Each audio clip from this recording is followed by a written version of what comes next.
leave because I'm going to have to leave because they'll come and pick me up. Okay. And it's because I have, I had to do it today because my dashboard lights went out. And I don't like driving like that. Yeah. It's awful. bad. Service learning. Ooh. Welcome everyone to the MAED Research Colloquium. So it's wonderful to see folks near and far come to support our graduate students as they make a short presentation. We're trying to get 3 folks in during our time together tonight. So we're trying to maybe think about 20 to 30 minutes per presentation. And then we'll do a little Q&A. Everybody will take a break if you need to go. If we have new people come in, those would be great opportunities for that to happen and that kind of thing. We're very laid back here. We've got food, so help yourselves. And of course, excuse yourselves as you need to. Okay. So I'm going to shut the door and then we'll let Miss Nora Carmody start us out. Okay. Anybody have questions? Any Any clarifying other questions? statements along the way? Yeah. We good? Okay, my name is Nora Carmody, and One last thing. Yeah. Press that little red button right there. I'm recording Nora and Myron and Elizabeth's, with her permission, Okay. presentation. All right, this little button. Okay. My name is Nora Carmody, and I am an MAED candidate in art education. And this whole school year, I did a service learning project with a 5th grade class. And so I teach in Harnett County schools in near Raleigh. And my students are 3rd to 5th grade students. So I selected a 5th grade class to do this service learning project. Okay, so what is service learning? I've learned a lot through this whole grad school process, and that I learned that you can provide a service to the community, and you can benefit the community and students through some type of project or some kind of a service that you provide for the community. And that self-reflection is an important process in the service learning approaches. Ejima states some of the multiple strategies employed in service learning processes include perception, collaboration, production, dialogue, reflective analysis, and evaluation. And I tried to use all of those in my my process. So my project is building relationships with residents of Greenleaf Assisted Living Facility. And I had many goals in mind, to select 1 5th grade class and to have them introduce themselves to the residents in the community, to create artwork within the classroom and then give them to the residents as gifts. And field trips, I wanted to do at least 2 field trips to help with communication skills between the residents and my students, and to create a collaborative type of project. And I selected to do a quilt project to create a finished work with the students and the residents. So searching for the community project, I drove by Greenleaf Assisted Living Facility every day going to and from work. And I chose this because I wanted to have an interesting connection between my 5th grade students and an older generation. And I just thought that that would be a very nice connection. And my students, a lot of my kids are military students, and they move around a lot. And so a lot of them don't even really get a chance to see some of their family members. So I thought this would be a really interesting collaboration. And that the facility is in close proximity to our school, and we're in a very rural area.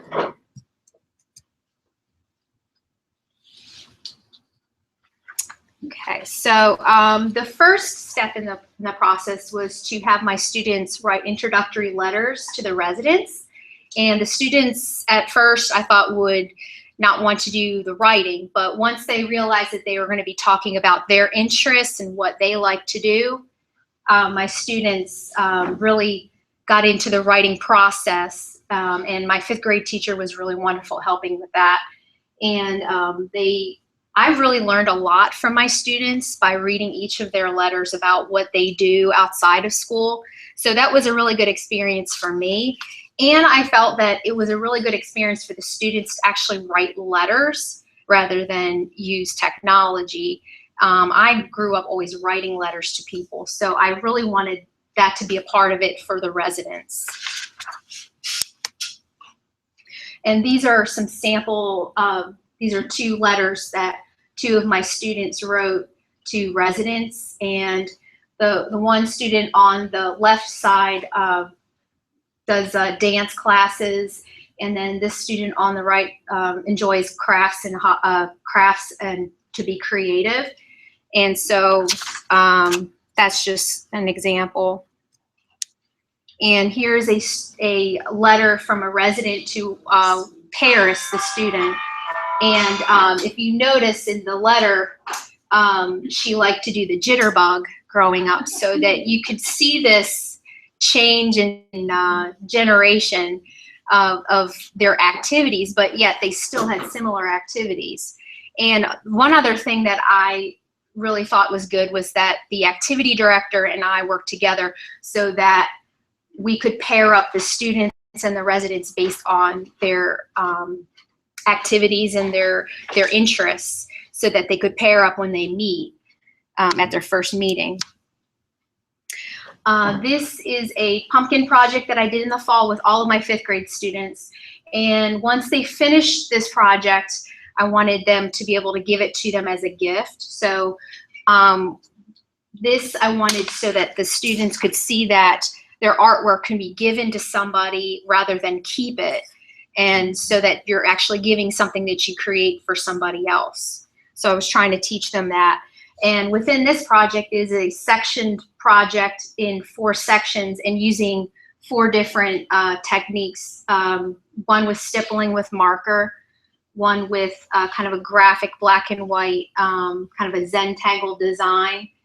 The one section as a color pencil blending project or part, and then the drawing graphite pencils for a value study. So it kind of broke up into different days. So that was in the fall. And these are some frame drawings to go to the nursing home. So for the planning for the field trip in December, I had a very supportive principal. And she said, if you want to go on a second field trip, that's fine with me, since I only had 1 class. So what I had to do first was make sure that I had a lot of communication between the classroom teacher, the activity director, which there were 2 different changes of activity directors within this year. So one of them left, and then I had to meet a new one. And the guidance counselor also did a day with my students to talk to them on how to introduce themselves to the residents and any questions that they had and about the residents and my principal. Then field trip permission forms. I had to make sure that I was able to take the kids. And parental permission forms. I sent letters to the parents to let them know what this was about. And then deciding on the art activity that would be appropriate for the students as well as the residents, and considering their abilities. So in my mind, of my perception, I did not know exactly what the residents could do. So that was really important that I got the input from the activity director. And purchasing art materials, I needed to make sure that I had enough materials for 35 to 40 people, just in case we had that many people. And I made sure that everybody had a name tag, because I really wanted to make sure that everybody would be able to talk to them and know their name. So prepping art materials ahead of time. I had to do a lot of cutting the materials for that activity. And I also, bought snacks for them to have, and I had to think of the residents' dietary needs, and of course my own students, I would not give them sugar. Not a good idea. So the activity that I selected for the December field trip was a sock snowman craft, something that was not to sew together or anything, that the residents could glue things on. And because of their motor skills, the students helped with some of the steps of it.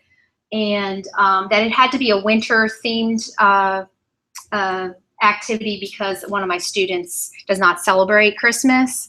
So I also had to think of one of my students, and as well as, you know, for the activity. So this was a perfect activity for all of them. And so the day of the field trip, before we left, I did a demonstration on how to put the sock snowmen together for my students so that they would be able to help the residents whenever we got there, and they wouldn't have to ask me at the assisted living facility. When we arrived, the students helped carry all the art materials into the building. I didn't even have to ask them. They just kind of got together and picked up boxes and carried things in. The students put name tags on themselves, and a lot of students got the supplies organized to place on different tables. And then although, you know, the students were all in there, they were very shy at first, and they didn't want to go up to the residents. So it was my classroom teacher, Miss Zach, the activity director, and I that had to try to get them to talk to them and say hello. So it was kind of a process. So, and there's just a few pictures of them working at the tables, different tables. We had an issue with not enough chairs, but the kids were fine with it. But I had a lot of very positive comments from the residents, how wonderful it was that the students came to see them, and they love children, and that they were hoping that we'd come back again. Yes. This is another picture of this student right here. Is a student with autism, and but he's a student who is very outgoing and will meet a stranger no problem. But he did very well with it.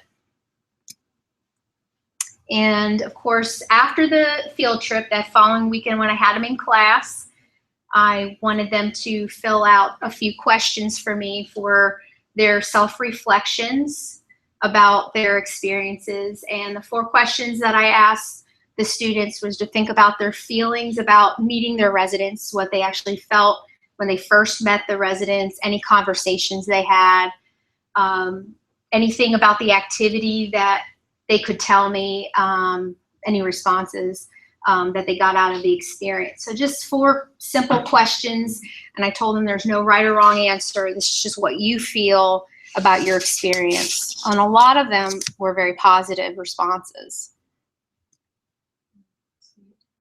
Here's another one.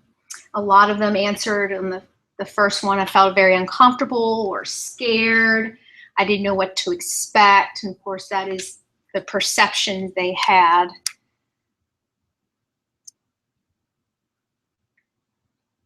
And then in February, my students wanted to make Valentine's cards for their residents. Some of them actually remembered the name of the resident that they got a letter from. So some of them, you know, well, the whole class made something for somebody. And that was a 1-day project in the classroom. And then these are just 2 photographs of students working on that day for their cards. And then I delivered them that following day to the nursing home. And then after February, we started a collaborative quilt project so that the students and the residents could come together with one project. And so the objectives of the quilt project is to develop a themed quilt, which all the students and residents contribute their own images, and to teach students some brainstorming methods using thinking maps, and to select a common theme for the quilt so that everything will go well together visually, to utilize resources as inspiration for the images, to encourage students to think about the composition when planning their quilt squares, and to foster some leadership skills, allowing students to make decisions about their quilt design, and to assist the residents when they go on the second field trip.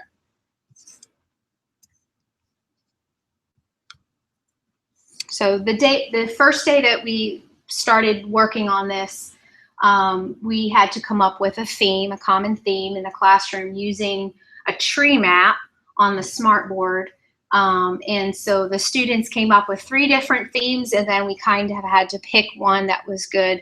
Some of them in the classroom wanted to do food, which would have been okay with probably the residents as well. Probably they would have been able to identify with food, but and then others wanted to do characters. And, you know, I had to remind them that, you know, the residents are also going to be making something in that theme as well. So we decided that nature would be a very broad topic, that they could do a lot of different images with that, with nature.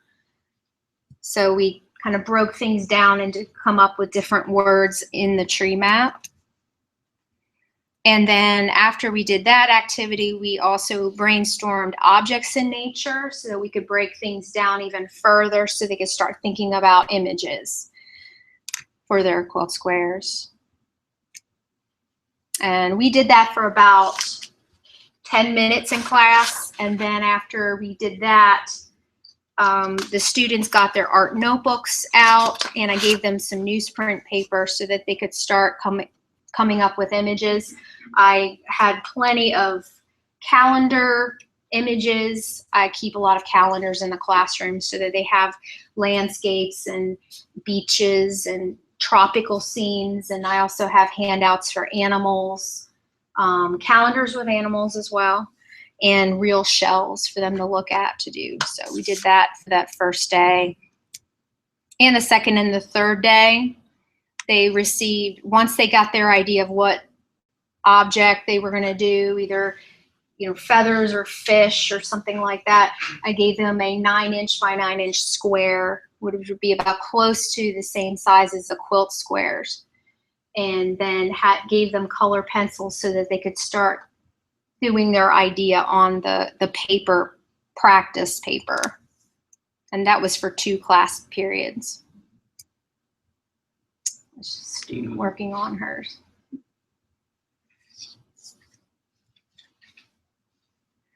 And then while my students are coming up with ideas, I had to do a lot of prep myself. And at home, I took all of the quilt squares and I had to hand wash them and use water and Woolite, and washed all of them and hung them up on an old-fashioned drying rack at home and ironed every piece. So that was an experience for me as well. So they wouldn't shrink. That and so that the sizing is out of it, so they could use the fabric markers. Yes. Yeah. So wanted to show how much work was put into that part. The day of the field trip for the second activity was to help assist the residents in making their quilt square, and that was on March 3rd. And there's just a photograph of them going into the building.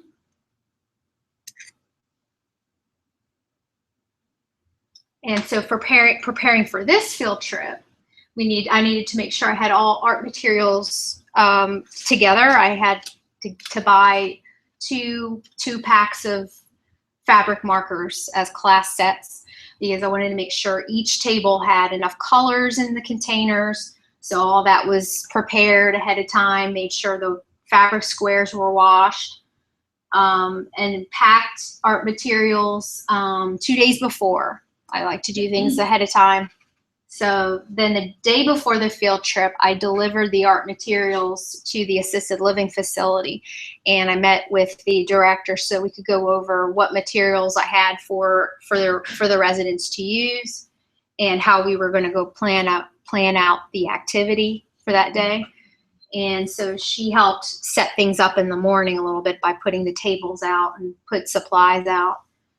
The day of the field trip, I discussed with my students before we left that that they were there to assist the residents and not to take over their projects. And I tried to make sure that they understood that they're just there to help, and that the residents are going to make the decisions on the colors they want to use and what materials they want to use for their quilt square.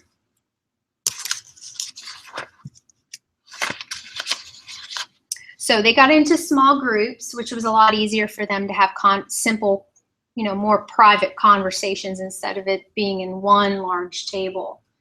So they were able to get into small groups. So probably about 3 or 4 students to maybe 3, maybe 4 residents at each table. And they had a really great time that day.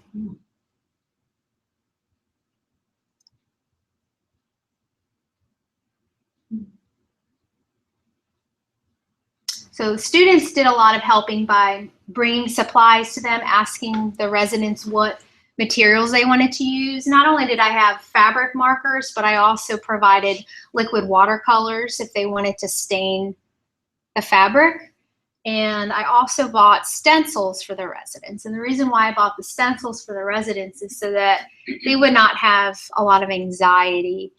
Because with the residents, a lot of their motor skills have diminished, and I wanted it to be a very enjoyable activity for them, and I didn't want them to stress about what they were going to have to create for this project. And I just purchased a lot of stencils that had to do with nature, and then they could select what they wanted. And the students helped tape the stencils on top of the fabric squares so that they would not move around and everything. And if you're seeing, like right there, they have plastic placemats that I placed underneath so that they could tape their fabric square on top. And that made it very easy to move them so they could dry. So within the classroom, I also gave my students placemats as well so that they could take their paper that they planned their idea, and they placed it underneath the fabric square, and they taped it down, and they were able to use a regular pencil to kind of trace what they've drawn underneath. And then they were able to use the fabric markers to start on their fabric squares. And so these are some finished pieces by the residents. Some of them had really good fine motor skills in this one, and then that one with the watercolor, her choice of colors for the watercolor in the background. And using the stencils, which was pretty good. And these are some finished pieces by my students, Fish and Marker. That. So both the residents and the students made a square. Mm-hmm. I see. Yeah. The kids did theirs in the classroom. Sure. So what I've learned that service learning is an important teaching approach to integrate into the art education curriculum. I feel that I really want to do service learning a lot more. Every year, even if it's a small little project with some kind of partnership from somebody. It really helps the kids get outside of the building, and they could see that art can be a lot more than just making something and taking something. That I've learned that this project has really kind of built a positive relationship between someplace in the community, the assisted living facility, and my elementary school. And I've learned that the elementaries are really capable of showing leadership. My students just acted like true leaders the second time they went to the nursing home. They knew what to do. They just worked. And it was just an amazing transformation from the first time they went to the nursing home to the second time. And I've learned that you can create small service learning projects, and it can make the experience more personal and meaningful to the students and to the residents, and also for the educators. We learn a lot from it. And to have constant communication between the school environment and the local environment. And I also learned a lot from my students, and I also learned a lot from the residents. I've learned from my students that their first perceptions of the residents really cause them to be shy and scared. I mean, a lot of the students ask the guidance counselor, are they going to leave me in their room? Are they going to leave us there and then pick us up later? Are they going to take us to a room? Questions that I never thought kids would ask that really made them scared. So even though they're very social in school, it was amazing that their first field trip was very, a little bit scared in first. Student perceptions of the residents changed during the second field trip. They felt more relaxed, excited to help, and that they really synergized when given tasks at the facility, and they acted like true leaders. The students were polite to the residents and they engaged in conversation. And I learned personal interests of my students through their letters. With the residents, I learned that they had lower motor skills than I initially thought. The residents were polite to the students and engaged in conversation. The residents had difficulty physically writing the letters, which I thought that they would be able to write the letters back to the students, but the letters were scribed from the activity director, so it took a couple months to get the letters back to the students. And when the students got their letters, they were very excited. I mean, you wouldn't think, elementary students would be excited about something like that, but they were excited. And I learned about the residents' past through their letters as well. I learned about, their growing up a little bit, and so that was really neat as well. And so I feel like I've used a lot of the strategies that I mentioned earlier, that our previous experiences can cause us to perceive new experiences in, either positive or negative ways. And that, having collaboration for service learning is really important, that, you have supportive teachers and community members and administration to really make this whole thing work successfully. You've got to have a good team to make it work. Production, that service learning engages students to create projects and services. In the process, they learn a lot more skills. Dialogue and generates communication and deeper understanding of others. Learning takes place through dialogue. And we use the introductory letters and verbal communication during their visit. And reflective analysis, using self-reflection questions for the students to give the students, and the educators can review the responses with feedback, to get that feedback. And with the evaluation part of it is, you ask yourself, was it successful? Were goals met? What are some better ways that I could redesign another type of project like this? So, and that's it. Yeah. I brought some of the quote squares. I have to put them together whenever we get back to school. So they're all done and ready to do Most of them are done. There's maybe a few students that need to take another class period to kind of finish some things up. But once they're finished, I have 36 squares, so I want to do three hanging panels. So we have 3x4, and then hang them probably with dowel rods, so it'll be easy to roll up so I can transport them. My goal is to have them displayed at my school for a short time, and then to move it to the assisted living facility for them to see. There. What was that? Will it be permanent once it's at the residence? I think so. Okay. Yeah, I think that would be a good place for them to have that. Pretty sweet. Any other questions for Ms. Nora? How did your students' parents support or react with your project? I asked my fifth grade teacher about that. I said, what did they say about the letters that I sent home? And one parent said back that was awesome, that they were going to get a chance to go out of the building and they would be doing something like that to be with the residents like that. So they thought, I did get some positive feedback from some parents about that, so that was good. So, yeah. But you said that you bought first year for it, or was it out of your own money? That was out of my own money. Sometimes I did spend my amount of money for the year, and I usually do that in November. I spend my money in November for the year, but it's reality. That's what you do. Sometimes you do that, and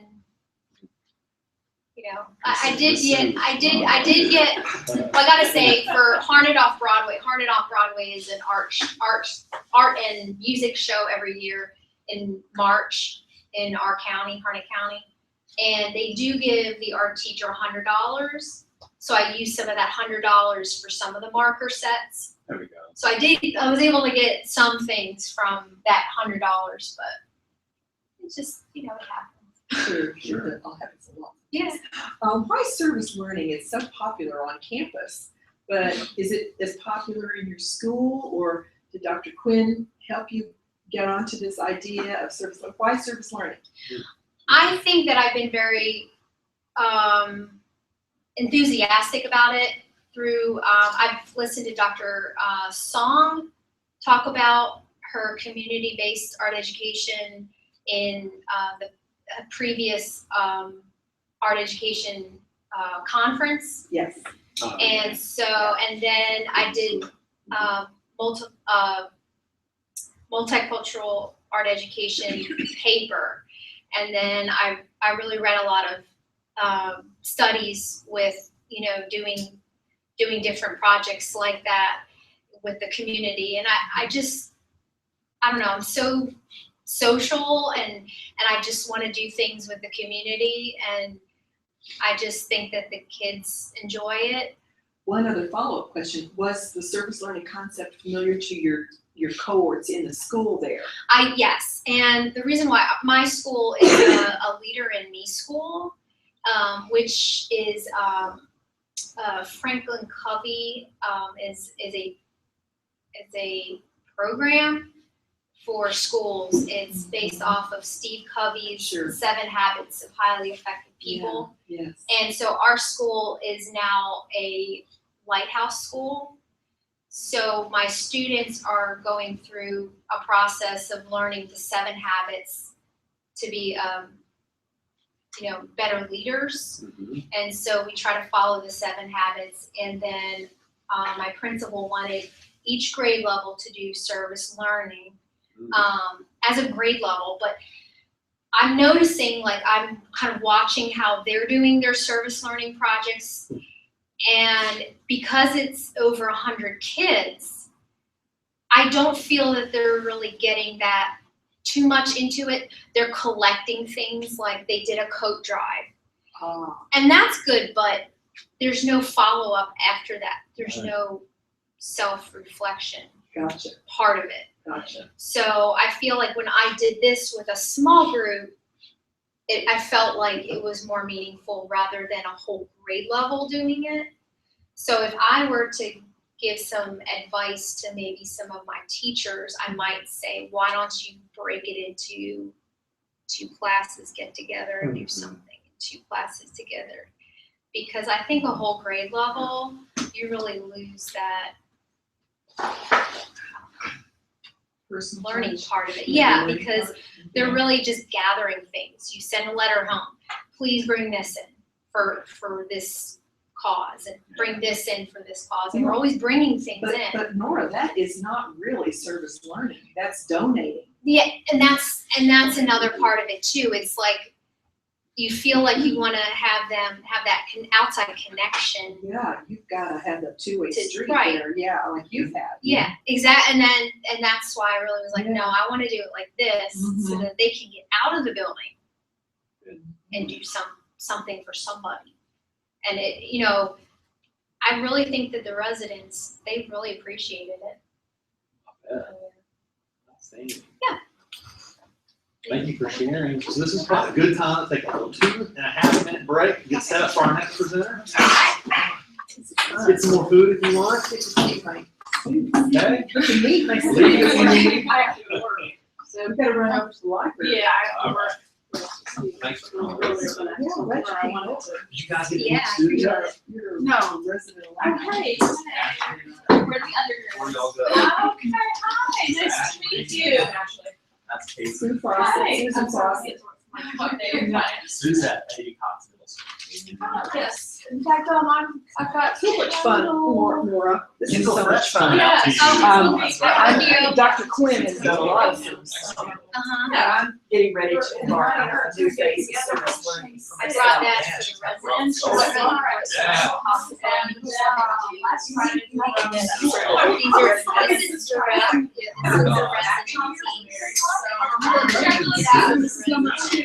They're gonna extend that. This one was interesting. That's why I think I have dementia. Yeah. To-do list. Yes. Name is that. Yes.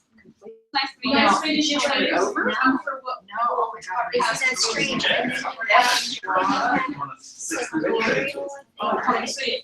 I had it upside down. That's right. And then there's a phantom face. And she did do this. We'll go next. That's fine. But it's, you know, it's so interesting. That might be why she said so. Oh, you don't remember to do it. Yeah. If you want to come by, oh, you're welcome. You did great. That's really cool. If you want to go by the library, you know, if you don't, that's okay. Just need to get back to Rob. Right. I'll talk to you. All right. See you later. Bye. See you soon. It's so That's so amazing. a great idea. See you later, guys. I was telling her that one of the residents wrote her name down. She ran us into dementia. Yeah. Right And then That's it's that smiley face, like a toddler would do. Mary. So it's like she's gone back to the Progressing back toddler to- stage. Yeah, isn't that interesting? Maybe that's why she's there, Oh, you know? Maybe she's slipping away. Oh my, it's so interesting. This is my mom. I realize that in the little boy Yeah. that's autistic. Yeah. And he did this line here, and he Yeah. had that like a sunset there, but there's a whole other scene here. Yeah.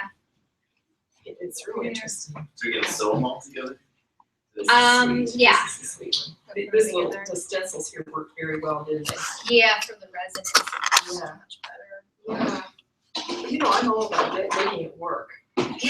Whatever it is. Yeah. Making it work. Making it work. Yeah, Successful. make it work. Oh, Okay, wow. Oh,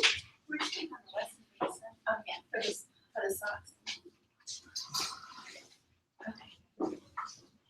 That was interesting. I just, hey, Dr. Quinn, I just got a Neosagram. I got Oh, awesome. to work at the center that I've already been working at for 6 years. Yeah, you got a good relationship So Rubber banding and stuff. it's gonna be just an extension of what I'm already doing, but I'll be able to get some. My dog. Get a little assistance along the way. Yeah. Get some materials, right? Yeah, maybe a camera. Maybe I will hire a film. Try to do some documentation. Had to find it. Absolutely. Documentation. I found it. That's what I You go think. back on the first note. Perfect. Like a greater, deeper level. That was of really documentation. Yeah, yeah. Michael Tierney, I think is doing Yeah. right. Yeah, you could hire a student, couldn't you? Yeah. My graduate. No, never has.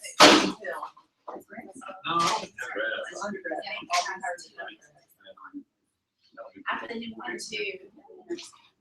Their middle school. Oh, yeah. They're kind of done after. After a while. That'd be good. It's, it's a place, it's Harney County, it's like Wake County's here, and Harney County is below Wake. Right. And so I have a lot of kids from like Fort Bragg. Okay. So it's not quite the facial, but it's kind of a little, yeah, You're military kids? a lot of them, a lot of Army. Families. Good. Or like medical kids who do stuff like that. Like my whole sister classroom now, they're evil children. But our medical kids, they're Are actually. you gonna do the Youth Arts Festival by any chance? Yeah. Are you, what are you gonna do? I'm doing pendulum hanging. Oh, God, okay. Pendulum? Pendulum Food, paint. I said- Pendulum You paint. put the paint in a little bottle, water bottle, Uh-huh. I told her, I and you have this little black thing that it's hanging So from. we're in the presentation. And you open up the nozzle to the paint bottle, Yeah. papers on the tabletop. So, I mean, it's Set good it for in all motion, dinner. swings, it does like Or whatever. pendulum, all That's kinds fun. of different. Kind of cute. That's Little experimental. 45 seconds, it makes a cool little thing. Yeah, Everybody, so take and make. it's a nice thing. We're doing storytelling. And I- We have two professional storytellers. Oh, please. We're gonna start with Priscilla, then we're gonna do Judy, then we're gonna do Priscilla, then we're gonna do Judy, and then we're gonna So take a break, and it's your call. they both got like 5 or 10 stories, and we're gonna be inside, I think, so it's gonna rain, unfortunately. I know, so, That does sound I wish more, You has to drive. Lauren wrote me, she's going to Penn State. Oh, that's right, she wrote all of us and told us, yeah, I can't teach. and she's gonna be teaching tonight. Yeah, on Thursday, Tuesday, Thursday. So all you need to do here is punch this Okay. little red button. Well, in that case. Okay, let's start whenever you're ready. Okay. In that And then you case, can just push the right Yep. arrow there. All right. Make your way. I need to get a little. Okay, so Ms. Brody, this is Myron Dan Miller. I'll let him do the remainder of the introductions. All right. All right. All right. Thanks for coming out tonight. I'm Myron Dannemiller, and I'm going to talk about my culminating project, which Facing the Flag was my clever little title because we're putting faces on a giant flag. So I'll talk about the process of making this mural, kind of what happened along the way, and how it came out. So what we did is I teach on Camp Lejeune in Jacksonville on the base schools. And I'm in 2 different schools. The school I made this at was Bitts Intermediate, which is 3rd, 4th, and 5th grade.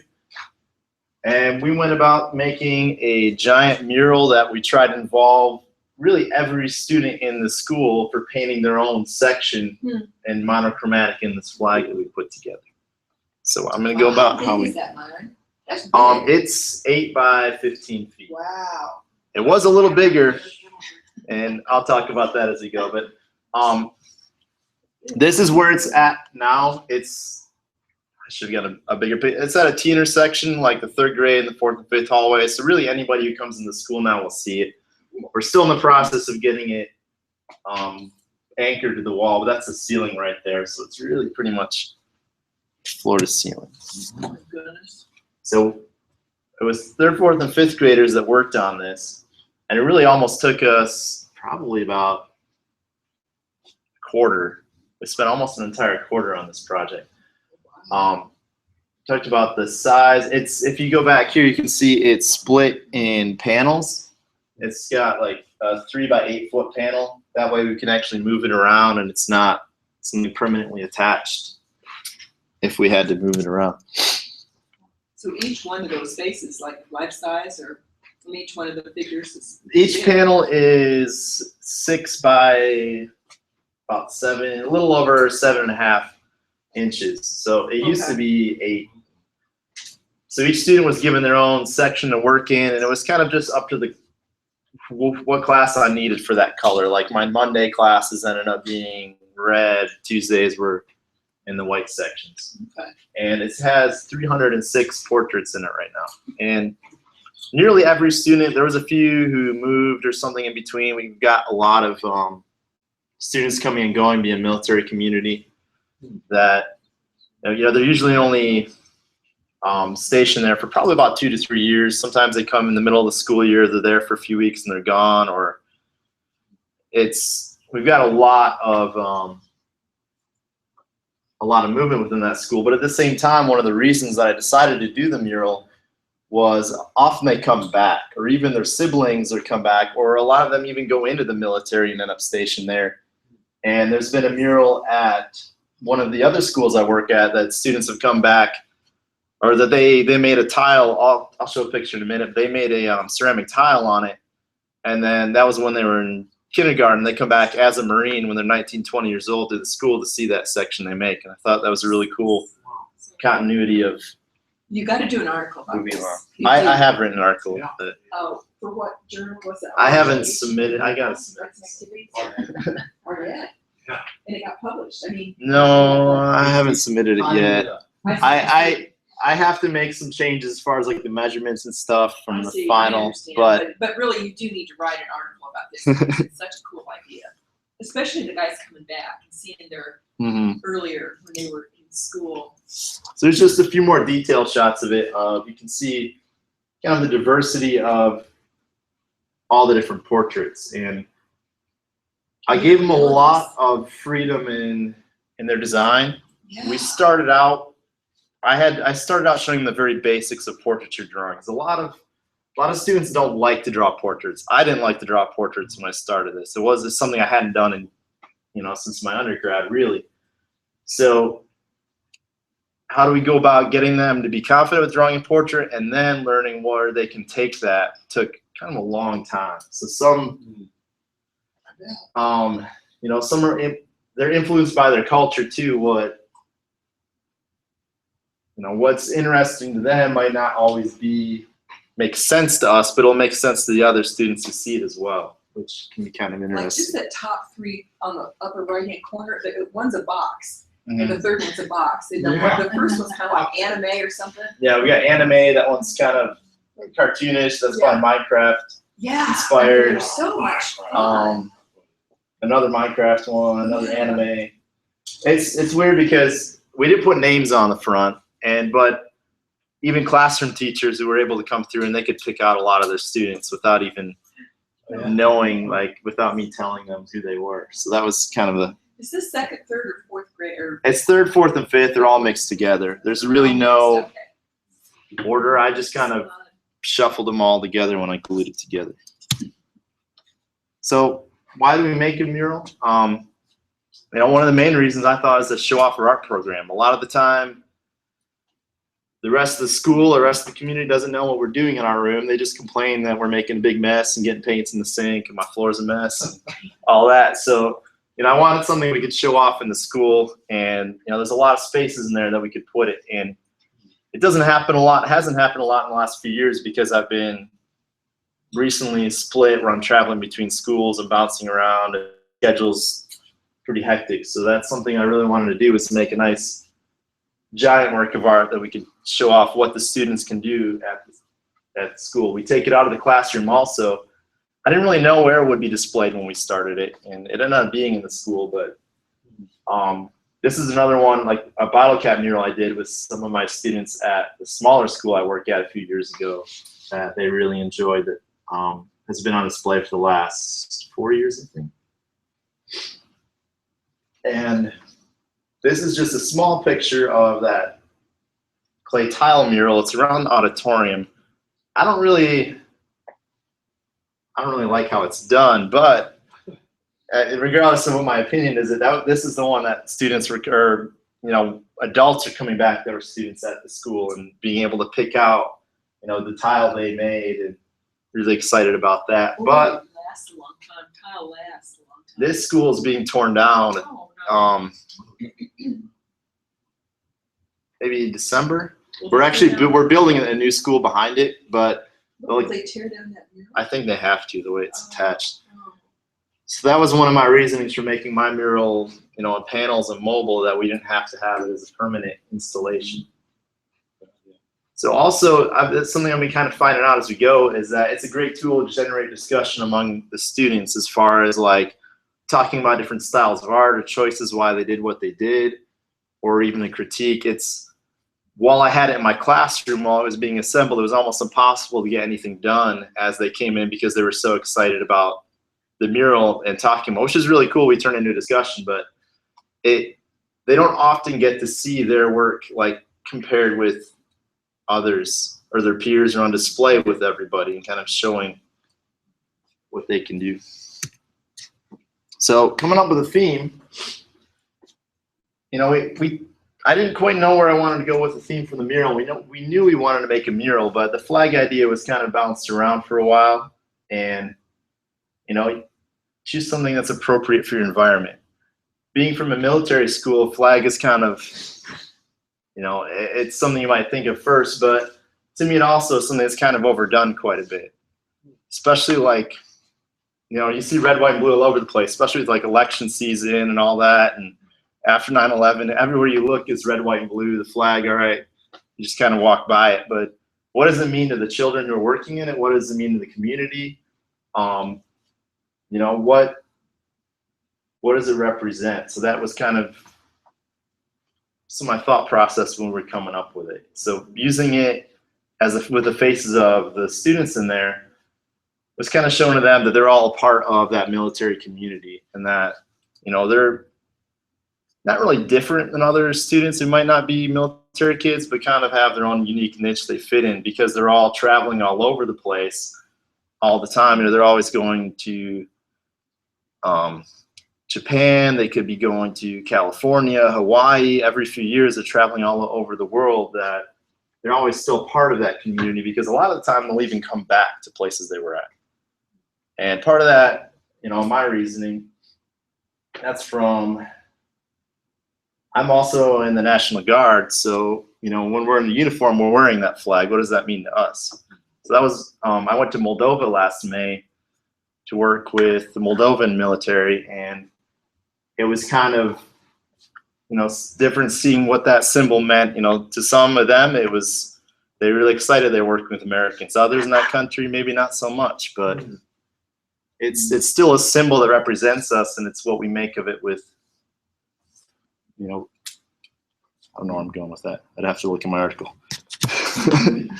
But that was some of the thinking behind it. So there's more to it than just, hey, let's make a giant flag and because we're on a military base. But planning is, I remember I struggled a little bit when we made this. These are some of my early design sketches, and even this one I made, the stripes are wrong on it. Being a symbol that's seen so much, we don't always look closely at it. Like this picture here was showing what all the proportions are supposed to be, and my flag is pretty close.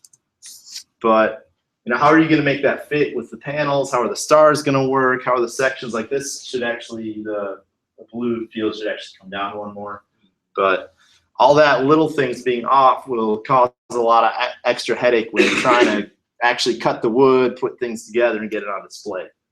So I had a little bit of trouble with that. I actually had to take the entire mural apart and cut all, originally the panels were 6 by 8. I had to cut them all down by about a 1/4 of an inch, because the ceiling in the art room was actually about 2 inches shorter than where it was being, or 2 inches taller than where it was being displayed. So I spent a lot of time going back and fixing mistakes and messing it. And a project like, I know we get so caught up doing things. It would have been really helpful, I think, if like there was someone else that could have taken a look and knew what I was trying to do and said, hey, you're doing this wrong. Let's look at it that way. But we don't always have the time or another artist in the building to kind of collaborate with. So I just, something I think about if you're doing it again. All right, part of this was I was working with Scott Eagle as my other advisor, and I did a lot of drawing and painting of portraits and caricatures going into it. I'm not really much of a painter. I'm really more into like printmaking or metal sculpture. So for me, it was a little bit of a challenge, and my drawings aren't great, but these are messing around with some caricature and kind of exaggerating things. I did a monochromatic painting, but some of this practicing on my own, I think really helped in me being able to teach it better to my students and kind of know where I'm coming from to work with them. So I tried out like doing some anime styles, some cartoon styles, trying to use the same monochromatic colors that my students would use. My results aren't great, but it gave me a little bit of a place to go from.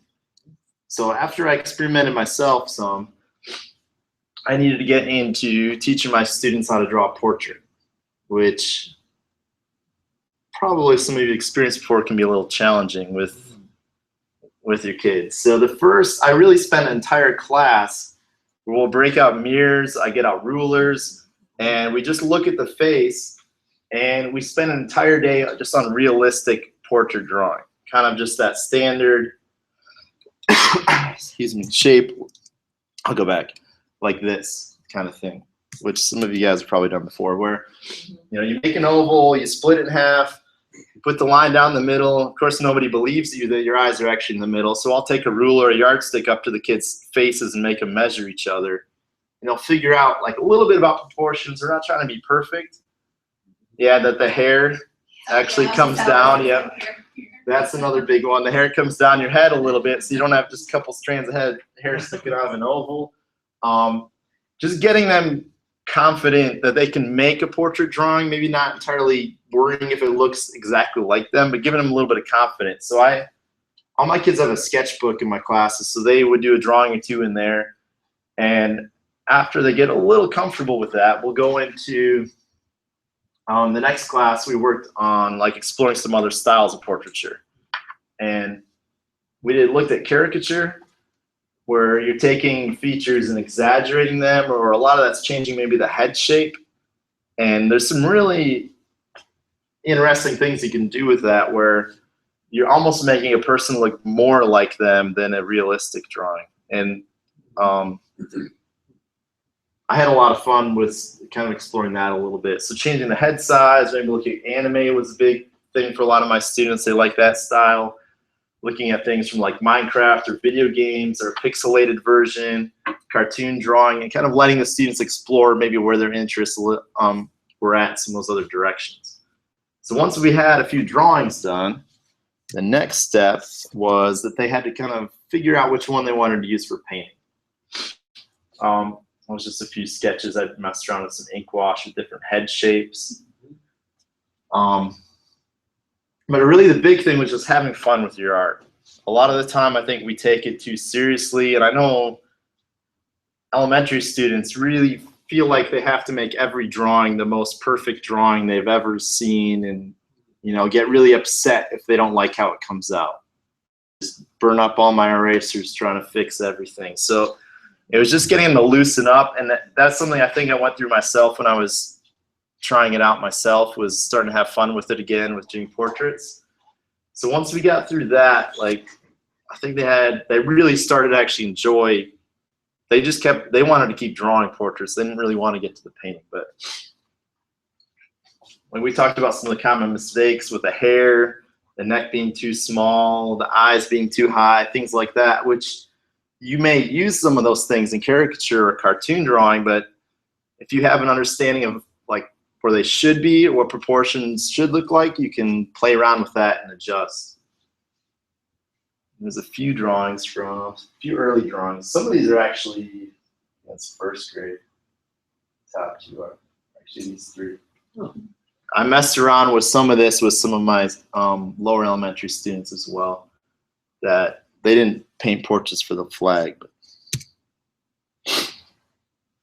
So this is how we started out the face drawing with the ruler, just kind of splitting it up. I just drew that on the computer real quick, but it's really simple and basic, but I've been able to do that with kindergartners that can make a pretty good portrait of what they look like, and playing around with making sure the hair is about halfway between the eyes and the top of the head, and then getting out of that kind of oval shape a little bit.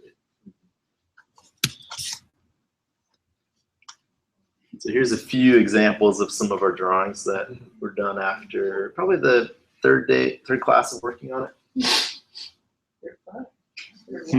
Yeah, they're playing around with the shapes of the head, where he's got almost the diamond, the giant ears. He liked the caricature style, so he's making himself have even bigger ears. I think you'll see this one in the painting later. She was really into like kind of a realistic sort of anime style drawing, but I think they really kind of surprised themselves at where they were able to go with it after focusing on it for a few classes. All right, once we had a decent drawing, the hard part is how do you turn that into a strong painting, especially with elementary students, because you give them a paintbrush, they just want to mash it down and just fling paint everywhere and go. So something that really helped is we kind of just took a step back and practiced really just on brush control. We spent an entire class either taking one of their portraits they didn't really want for their final and practicing outlining it, or I also did a lot of brush and ink painting in illustration, just getting them to use the very tip of the brush and almost like just drawing with a paintbrush, going over your lines. I think that's a really important skill for students to learn before they can kind of move on from there to go into the shading and using different colors and values. So another concept we had to get over was the whole monochromatic idea that no, you're not actually going to be the same color as, you know, what you look like in the mirror, but you're looking at the shades and the values of, you know, either red or white, and you're stuck working with that. But think of it as like almost shading with a pencil. So we spent 1 to 2 classes on practicing our painting, and then we actually jumped into the painting. The first step was to transfer the drawing onto their panel. I had already primed all the panels. I cut them up and primed them before I brought them in, just using leftover house paint. And to transfer, we just took their drawing, just rubbed pencil lead on the back, taped it down, they traced over it, just an easy old printmaking technique. But once it was on there, the very first thing I had them do, regardless of color, was just outline it with black. So they could get at least a strong outline, because we're viewing, the average viewer is probably going to be 10, 15 feet away from the mural. We even would take them and put the paintings across the room and step back and kind of see, you know, can you see it from a distance? Is it going to pop out amongst 300 other portraits? So that was something we had to look at. And then starting to use some pre-mixed values for, especially like 3rd grade, some of the 4th grade. I would have about, like for the white sections, I'd have like 3 different kinds of grays, and then like a medium, a dark, and then almost black, and then a few very light shades as well that they could choose from. And as we went along, I let some of them mix their own, and some of my 4th and 5th grade classes were able to mix their own paints because we had done some of that in the previous school year. But biggest struggle with this was kind of working around my schedule, holidays, snow days, and the way my schedule is now, some of my classes only have art for about 30 minutes once a week. So we had to, you can kind of tell which ones in the mural are rushed. And I would only see them once a week, and then a lot of those, there was a few that I missed them for a field trip or assembly or something, and it was a little crazy, but we made it happen. So actually constructing this took quite a bit of time of cutting a lot on my table saw. I think I broke Lowe's table saw where they chop the wood. They won't chop this stuff there at the local Lowe's anymore because of me. What is that? It's like an MDF paneling, compressed temper board. Okay. It's 1/4 inch thick, comes in 4x8 sheets. It's about 7 or so. The frame, there's my daughter helping me paint. The frame, I framed it out with like these furring strips in the 3x8 foot section, and then it's got a piece on there, and then each of them are cut up, and we glued them, or I glued them down with just a construction adhesive. That's gluing them on for the first time before I ripped it up. So I mean, that was a pretty easy way of doing it, fairly cheap and easy way of putting it together. It was just a lot of cutting on the table saw, but it really didn't take that long once it was set. Now for the star section, we were throwing around a lot of ideas on maybe what to do with that section, trying to incorporate some sort of design or painting in the star field, but we actually started painting some once, doing like different shades of blue sections, and it just kind of wasn't coming out. So we ended up just painting it over, and I made a stencil, and we stenciled in the stars and just went with that, and It worked. it worked. I think it works like that. I think if we did too much, it would kind of confuse the rest of the design. But there it is, all laid out in my classroom, trying to get it all glued together as we go. But it really wasn't that hard to put together once the frames were made and everything glued down. See, it's starting to come together. Yeah. At this point, students and staff members and everyone would come into the room. We're just really impressed, and everybody who walked by would just kind of be in awe of the painting. And it was really exciting to see it coming together. And students just could not stop talking about it, and pointing out theirs or their friends. They're trying to guess whose picture it was, and they would even recognize like what style it was, or if it was from a video game or a movie or something like that. So it was really exciting to see them be that into what they had made and the artwork of their peers as well. And here is a few of my students with it, some of my 5th graders, and a couple quotes. We talked a little bit about how they felt about it and what their reactions were to it. So one girl had said, "It makes me feel great because future generations will see what we were like." Or another one's, "Makes me feel independent and unique because of how different all of the portraits are," which was really interesting. And then, "I really like it because we each made what we thought of ourselves and they're all different." Yeah. So I think they really did a good job of kind of capturing the diversity of our student population. And that's a great picture because it gets the scale. Mhm. You have to have a person in the picture. Or Yeah, I don't have too many with students. Just it's kind of with our When you CIS send school it to- system. on a- It's be sure to send that one in. Or I'm one still here's- trying to get all the photo releases and everything. We have a little bit stricter guidelines, I think, than some of the public schools. Sure. But yeah, it is a good one for scale. I even had some students say that they wish they had tried harder on their portrait or worked a little harder, which I kind of like, because after 8 weeks of trying to get them to put in their best effort, they finally realize, hey, I really should have maybe tried a little harder because it'll be on display for the next 10 years somewhere. And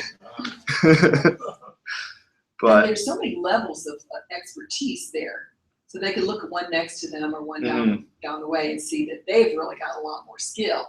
But maybe theirs was more fun, had more artistic license or imagery exploration or something like that. You know what I mean? Right. And So it was really interesting to see because some of the 3rd grade, and I don't really think the grade mattered too much in as far as the skill level, because they're all coming from so many different places. Some of the students may have never even had an art class before, or even painted or drawn a portrait. Some have and have been coming from Courtney's school probably, where I know what they've been doing. So it's just interesting to see where they're all at. So that's really about it. So a couple references I used for my article.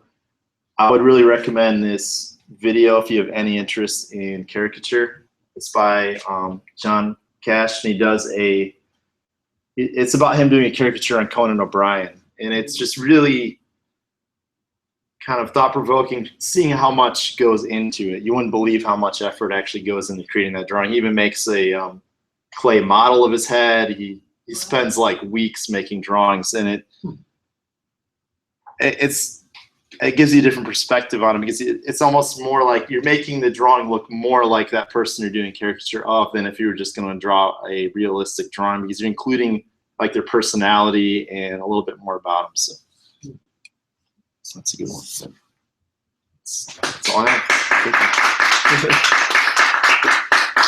Good job. Any other questions? Yeah. Are the panels freestanding, or do you have them attached to the wall? Right now they're freestanding. We're going to anchor them. I just need to get maintenance in. I don't know if they want me to drill holes in the cinder blocks, but I'm about to. Yeah.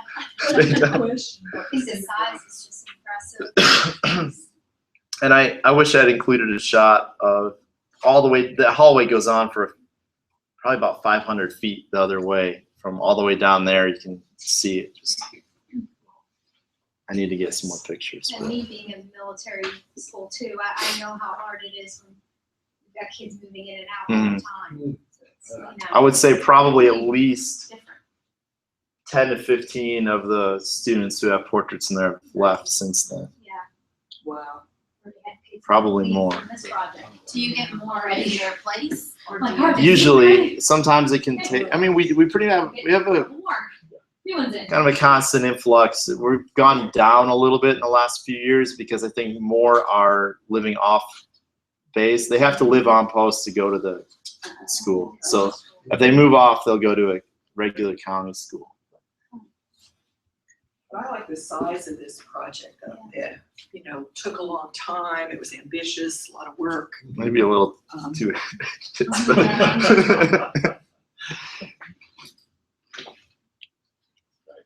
Thank you. I wish I'd brought in some of the extra portraits or something, but And they learned a lot. they did. I You know, think they they had that- really. they had that sketchbook. You did a lot of scaffolding with the shades of gray with the white Mhm. stripe and shades of red with the red And stripe or blue, I guess. it took Red, some red. experimenting to get there. I But you did a lot of scaffolding to make it work. That's good. took a few tries and had to change things, but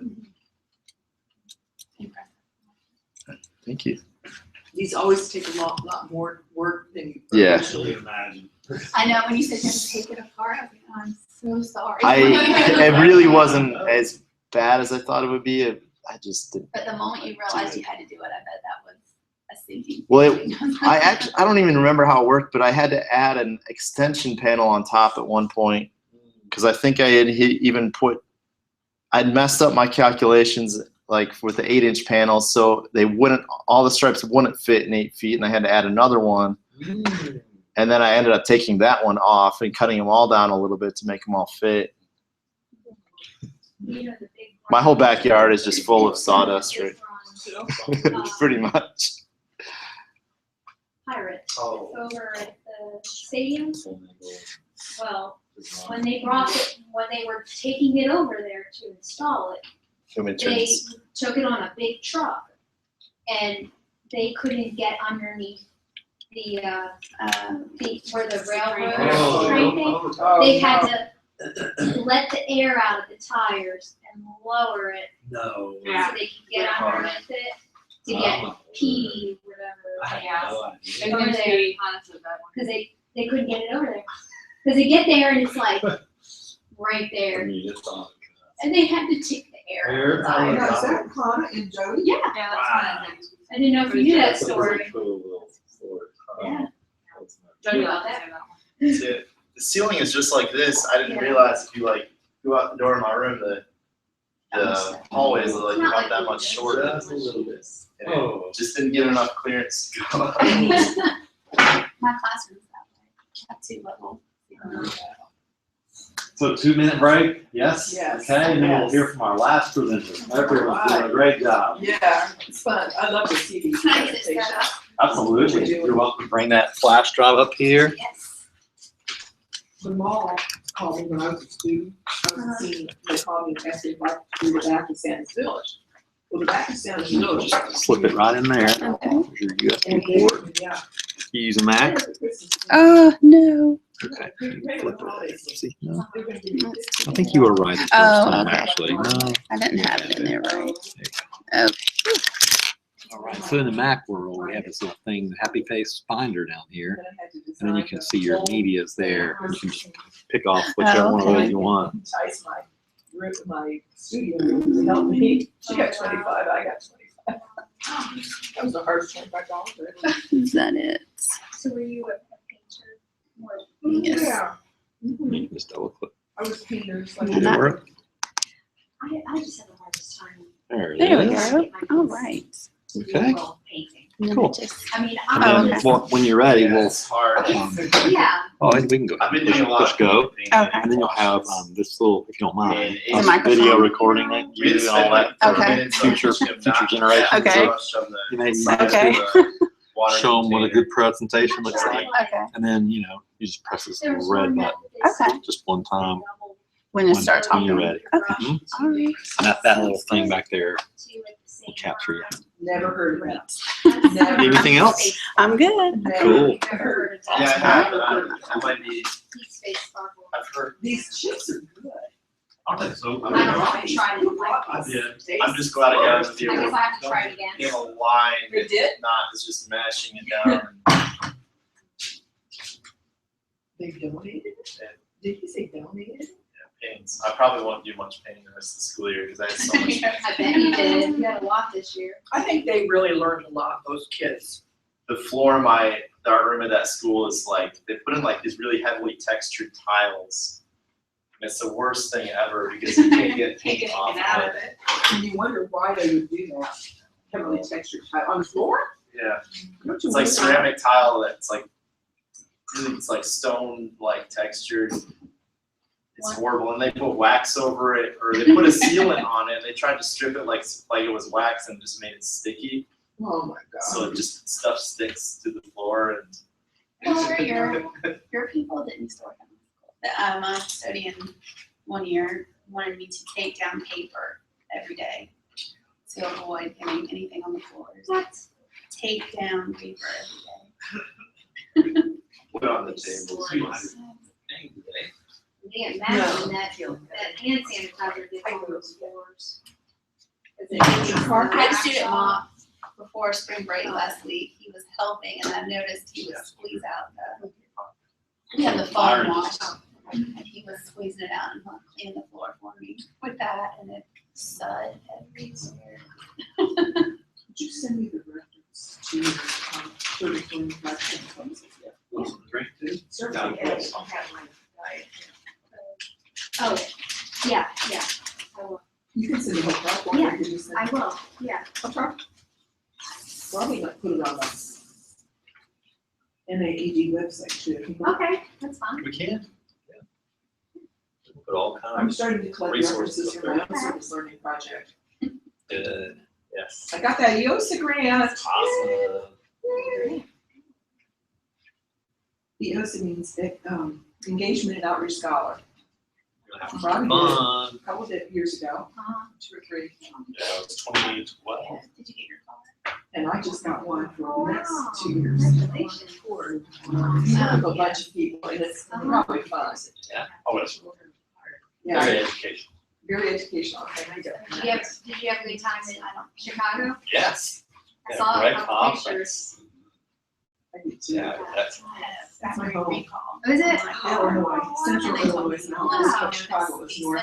Oh, wow. But I've never been to Chicago. Oh, it's fun. And then when I said it, It was cold. Yeah, I it was- didn't take it to a dealership. I just. We were Here, out- here. We had a night, it was 36 degrees and the wind off the lake made it feel like Oh, 20. I had to tow It's gotta warm up. And we were gonna walk Wow. up, it was like 5 blocks to Miller's Pub, which was basically where we were. And so I'm like, oh, 5 blocks, 5 blocks, I can't do it. I can't do it. But I did, I walk fast. The The famous car really. Cassie Stevens in there too. Make sure you look. She's a blogger. She's got the crazy outfits. I'm sure you probably noticed her. Cassie I will Stevens, she was definitely there. look her up. Is she in North Carolina? No, she's in Tennessee, but The one that makes like a different Yeah. outfit for projects or something. she designs her own clothing. She has a blog, Wow. Cassie Stevens. Cool. But I know she went to the conference because I kind of follow her online, and her outfits are like, Audrey on. Oh my goodness. I mean, she does a lot of like felting. I haven't looked at it in a long time, but I've So seen you it. know what she's talking about. She Yeah. makes like hats, like hats and stuff, Wow. palette. I'm making Sure she was there. Oh, like you might get like I that. thought I wanna make sure to tell you that new car. the Lucille Gorham Center is having a Saturday art day. This is pretty much the No, same. And I wanna put these two like Yeah. near I kind of here, don't think she because is. we need volunteers, they need art volunteers, I can't, I've done this myself kind of for years. Yeah, on Saturdays, the spring art day, it's coming up, it's not until April 16th, so we've got time. Maybe we could- On and off and on. And I'm just thinking anytime, Yeah. I'm thinking 10 to 11:30, or 11 to 12:30. Take like a chunk. Just, We have a lot. and just we'll say, Well, they're okay, just getting back. who's the head of the guild A lot right of now? them are not It's a two lot, members. but Chloe Ariana- and Ariana. Yeah, It's just. Ariana and Clyde can get maybe 2 or 3 people to work for an hour and a half, and we'll say, you know, that's it, that's what we're doing. But anyway, these are for you. So her son, Those are for you, I'll keep this one. Yeah. But I said I could Yeah, help, ours- but I can't leading up this year? Days, they're always, Because it's a long day. you It's know, 10 to they're 3. not always like doing trainings. It's a long, for long 2 day. 4 weeks. Anyway, just thought I'd tell you about that. Thanks. Well, let's turn it over to our last presenter. Is she ready? You Elizabeth said that. Rawls, everybody. Tell me your name. I'm Ashley. Ashley, and you're an undergrad. Yes. It's kind of good for you to see all these graduate projects. Yeah. All main project. Get her to record this for posterity. See how the web button is. Okay. Great. So my culminating project, I'll have to give a little bit of background. At the time when I started this project, I was department chair for my fine arts department in my magnet middle school. And once a month, we have to get together with all of our county department chairs. And our area superintendent said, who is missing from your classroom? So that was a theme of not so much who is in your classroom, but who's missing. Like, who do you need to recruit more of in your class? So I was having that debate, and then I took a class with Dr. Shea in the education department about differences in human learning. And so one of the topics was, how do you affirm everyone's identity? And it was just, it was an overwhelming question to me. And let's see.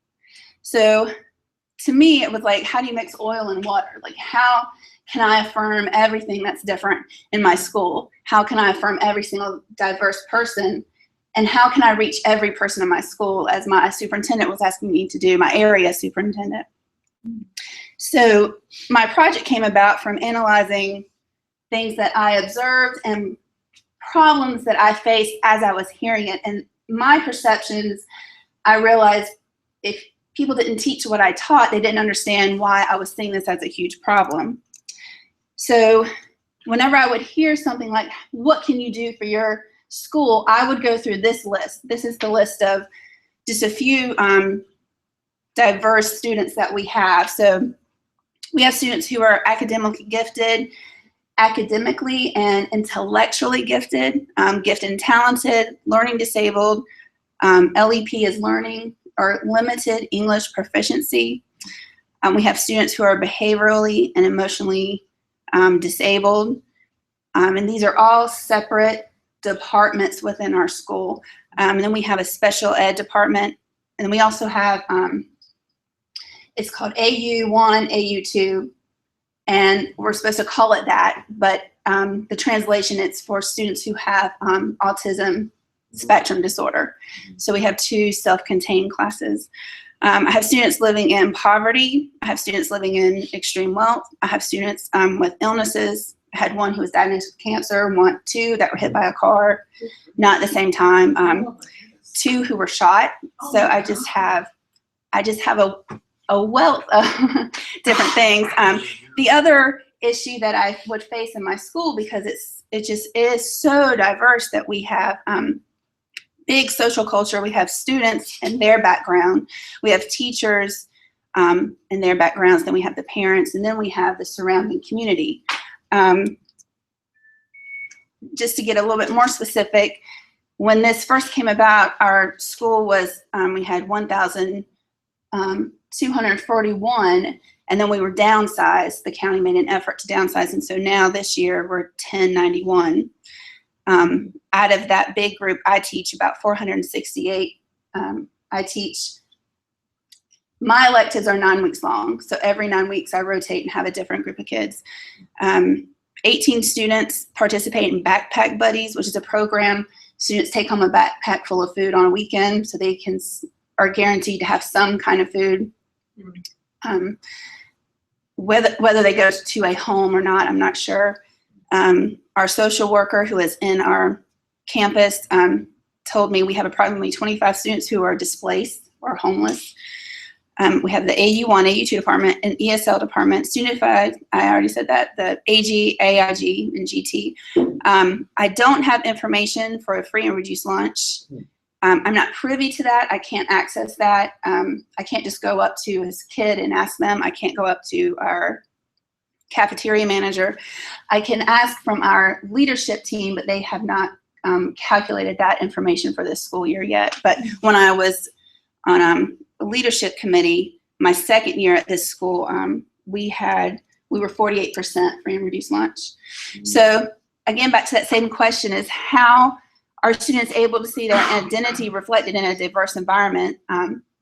So when I kept hearing this question asked about me, I kept thinking of maybe someone's really not clear on how diverse it is. So the base attendance area of my school is on your left, and the highlighted kind of orange areas are the base students, the students who will just come to our school because of where they live.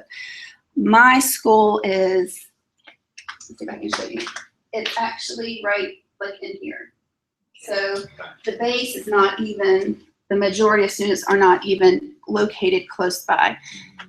The map on your right, the magnet area, these little groupings are where students drive to come to our school, which is right in this area. So the map on your side, there's students here, here, and here. And then these little clusters are the other areas where students drive to come to our school. So it's just an immense demographic area. The carpool lane and the bus lane to me just show huge evidence of different types of backgrounds that kids have and the different types of cars that pull in.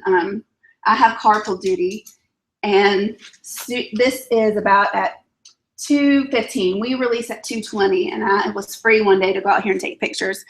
So this is the lane. It goes all the way up to the top of the street, and then the cars park on the other side of the street as well, waiting for kids to be picked up. And then I have kids who walk home. And this is important to know, and I'll get to the reason why in a minute. So this is our bus loop, and it starts here, and then it wraps around the bus loop back to the overflow loop. Then it goes to down the street. This is the first tier. We have 2 more after this. So kids are on buses up to an hour before school and after school. So their amount of time spent, just traveling and going to school is sometimes like a 12-hour day. So it's just one other thing that I have to consider when I'm asked, what can I do for students? There's so many things that shape how I interact with kids and how I can get them to do stuff while they're with me. They're tired. They just have a huge background going on. So what all brought it together to me was this statement by Dr. Beverly Tatum. It said that one sense of identity is shaped by what's reflected back to oneself. And then I thought, okay, well, that makes sense because I would emulate the teachers that I saw. So I understand how kids act a certain way based on where they live and who they interact with. But the last part just brought it to me and said, and considering how identities are formed within schools, educators must ask how students are able to see their identity reflected within a diverse environment. And then I thought, well, I'm a female teacher, and so that must make it hard for male students to identify because they only see me. So then it just started the ball rolling. And this is a picture, and I didn't plan it this way, but this is my drawing class, and it just kind of illustrates this statement because it says, identity is shaped by what's reflected back to yourself. So if you notice, kids are dressed alike in the same colors and they're grouped together. And then it says, considering how identities are formed within schools, this kind of illustrates that because in middle school, fashion, clothing, hairstyle, everything is formed by what's popular. So this just kind of had me thinking, plan of action, practice what you preach. I have to identify how I contribute to an environment so I can do it through creating. And then I saw this map because, again, I was stuck on how do I interact with everyone? How do I not miss anyone's diversity? It was such an immense undertaking. So I saw this visual map, and it was a tactic to talk about something like the American Revolution. And rather than do a timeline of events, you just incorporate this concept of what all happened, what was the big picture happening at this moment. And then I saw this map, and it hit me that it just reminded me so much of Frida Kahlo and her self-portrait, where she's in the middle, and these branches are just coming off of her face. And this just reminded me that a multicultural interdisciplinary approach transforms conventional ways of teaching. So I thought, instead of me telling them, you know, you're different because, or I acknowledge that you're different, I would try to say, we're all united by this one feature. And so the one feature was that we all are in one building together. And this is how we can identify with each other. We can have school pride. And this man is the man our school was named after. And instead of saying, having a mural or a picture or some kind of art project that would acknowledge everyone's difference, I decided to do what acknowledges everyone's similarity. So this is what it was. We all go to the same school. So how can I help them recognize themselves with doing this painting? I could give them an experience. And so here's a picture of my classroom. And the other part is, instead of doing it within my classroom, I needed to do something that would be presented to the school. So here's the hallway, and this is the lobby area, and there's a picture of our namesake, Mr. Carnage, and it's actually so high above, I can't reach it. I couldn't take a picture of it. And it's so just obsolete in this massive hallway that I decided we need to have something central that people would notice. This was a poignant quote that I found. An art exhibition reaches beyond personal studio experiences and leads to a dynamic public interaction where the students' art and learning penetrate deeply into the social dimension.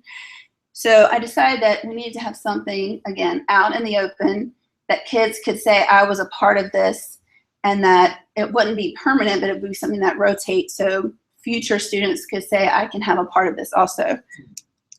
Okay, so the next step was actually producing this, and I had to get supplies, budget, figure out my time, and the support I could use. So I started with a small step that I had been thinking of for a long time. I had this long hallway, and I don't know if you can see it very well, and those little squares going down the hallway, they're recessed about like ½ an inch. So I purchased frames that are permanently put into the wall, and what happens is I unlock it with a little Allen wrench, and the aluminum frames can snap apart.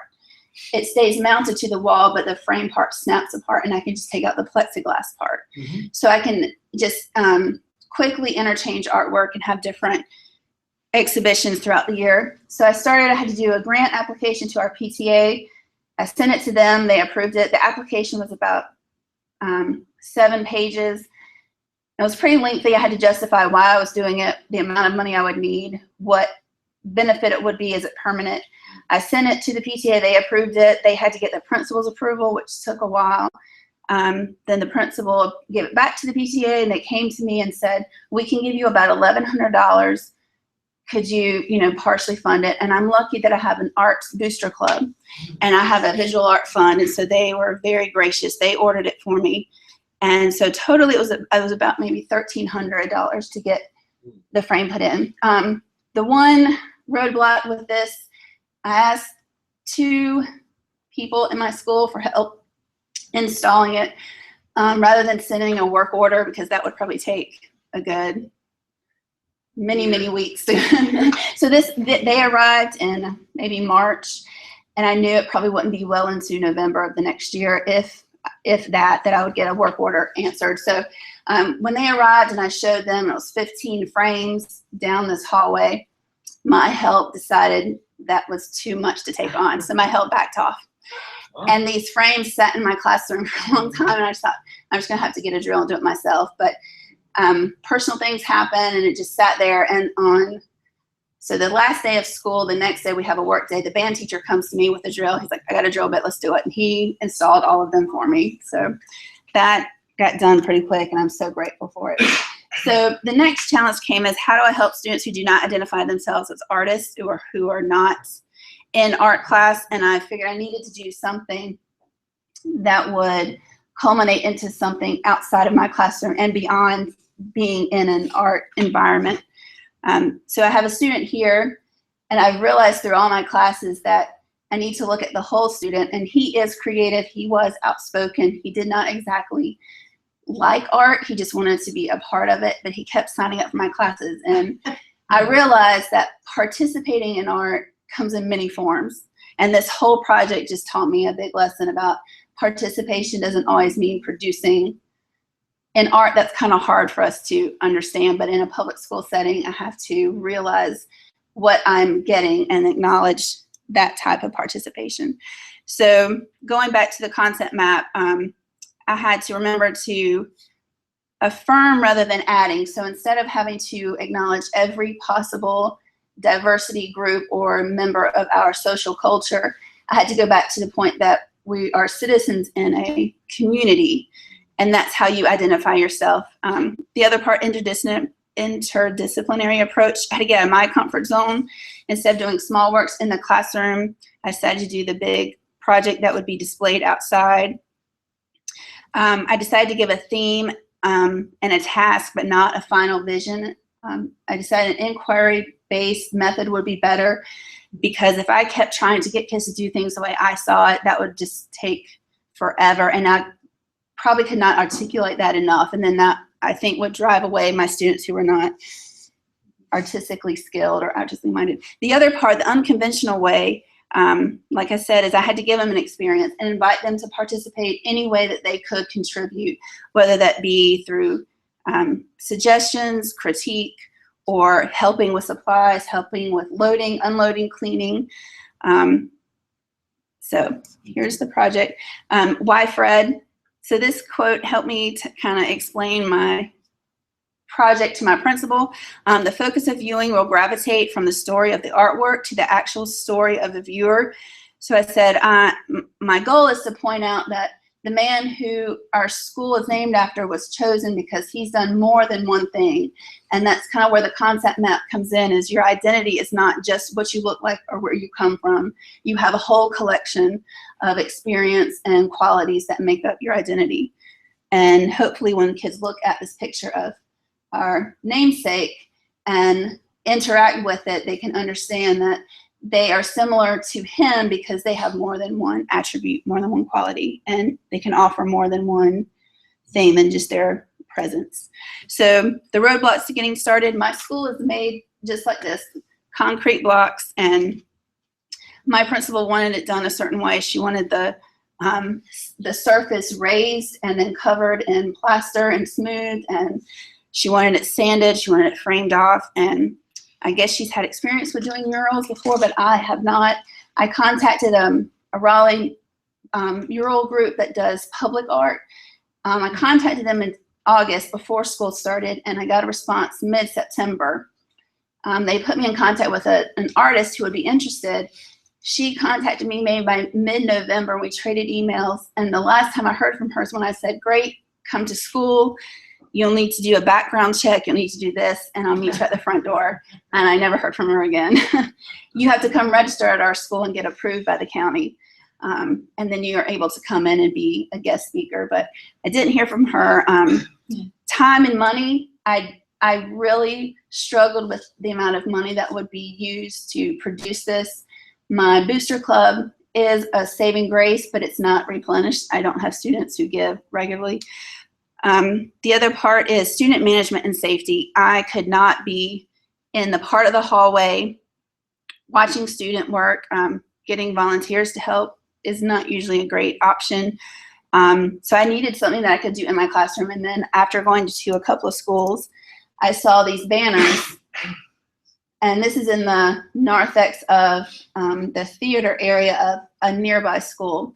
And it just looked very festive. It's just the banner of Degas dancers, I believe. And then I was in another meeting, and they had these smaller versions, and they were done with fingerprints, kind of like Chuck Close's Fanny picture. And it just, something about the banner, I just thought, well, this just looks festive, it's temporary, I can move it. I don't want to display the banner all year long because it really could get damaged, dirty, whatever. So I decided the banner would be the best thing. Here are my students setting it up, and again, I explained to them, well, I'll back up a little bit. My class rule, I say you have to participate. 50% of your grade is participation, and within that, I give them criteria to say, this is what I see as participation. And I explained we were doing two things in class. We would have this project, it was not a grade, but it was an activity that I want you to feel free to help whichever way you think you can. And then we'll have our classroom projects. So from the minute I unrolled it, I ordered the banner and it was on back orders. I didn't receive it until late September or late December. So they got up, they measured the length of the grommet holes, and they installed these little concrete nails. And I was just so impressed with how immediately very different kids who normally don't volunteer for stuff jumped up to help me. I wanted to point out this picture. So this young man is in 8th grade, and he's taller than me. And on the first day of school, our interaction was he walked in late, and I said, "Do you know where you're going?" And he's like, "Yeah." And he walked past me, didn't even look at me, and I just thought, here we go. It's going to get started again. But he could not be, he is just the most gentle person, and I just really adore having him in my class. This student behind him is just 1 year younger, does not appreciate art. He takes my classes, and he says, "I don't know how I get put back in here, but I don't want to be in here." Both of them both work together, and he, the one who does not want to be in art, and he makes a point to let me know. He was the first one who said, "Can I help paint?" And I said, "Well, why do you want to do this?" He said, "Because I just want to do something different." And I was, well, go for it, fine. And I think because I had this empty wall space on a countertop, that was the drive right there to be able to stand on the countertop. So I would have them work in small groups. There's that young man that doesn't like arts right up there. I drew the outline of our namesake, and the rest I said is up to you. You decide where things go, and you do what you want. And I told them I get final say, but you guys make the decisions.